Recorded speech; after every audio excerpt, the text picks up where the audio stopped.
Steve Bolden with Ask a Deal Lawyer Certified Coach, and I'm here today. What's the deal? What's the deal with Austin Shuffield and these upgraded felony charges? I want to encourage you to watch all the way at the end because I've got one important thing I want to tell you about this situation and some, I think, good advice. In case you haven't heard, Austin Shuffield beat a black woman a couple weeks ago like this. Because the woman's car was blocking a parking lot exit. She picks up the phone and calls police, and he slaps the phone out of her hand. She punches him, and then he hits her over and over again, all while holding a gun in his hand. He was arrested early that Thursday morning at around 4:30 or so, and was booked and charged with misdemeanor assault, with public intoxication, and with interfering with one trying to call the police. There was a major uproar in Dallas and frankly across the country because everybody felt like he was being undercharged. And because of the attention that has been shown on this, I believe that helped in some ways to cause Austin Shuffield to be charged with aggravated felony assault. And what does that mean? That means that it's a second-degree felony under the Texas Penal Code that he's being charged with. The felony assault charge has been sent to the grand jury, and the grand jury will make a decision on whether to indict him for those charges.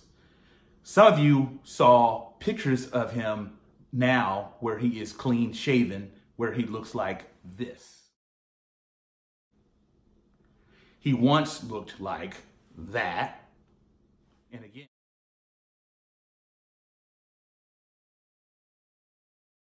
And again, now he looks like this.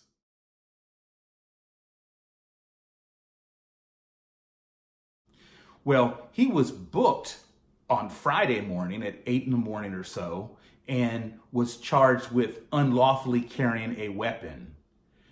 That's the reason why he was booked again Friday morning.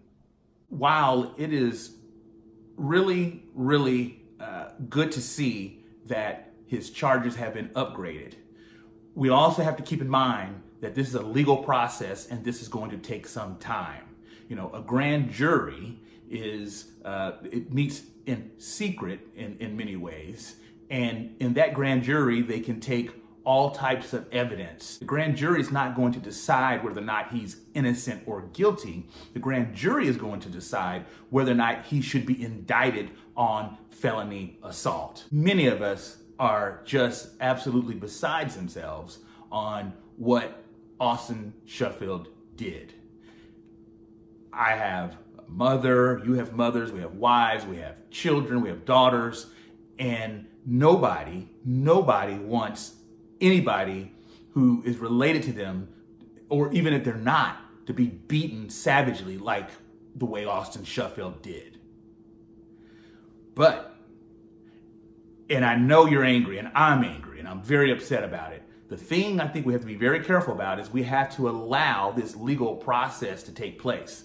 And I think what our duty is to pay attention, to see what's happening. What we should not do, because we are a nation of laws and there's a rule of law in place, and however tempted we may be, let's not attack him. Let's not physically assault this man. He did something very, very wrong. That doesn't mean that we go and turn and do something wrong as a vigilante kind of thing or whatever. And I know there's a lot of people angry about it, but so that's the thing I wanted to be careful about, is that we don't do that. Let's make sure, let's shine a light on this process and make sure that Austin Shuffield and anyone else who thinks it's okay to do what he did is held accountable under our laws, and that they are dealt with, because violent acts have to be checked.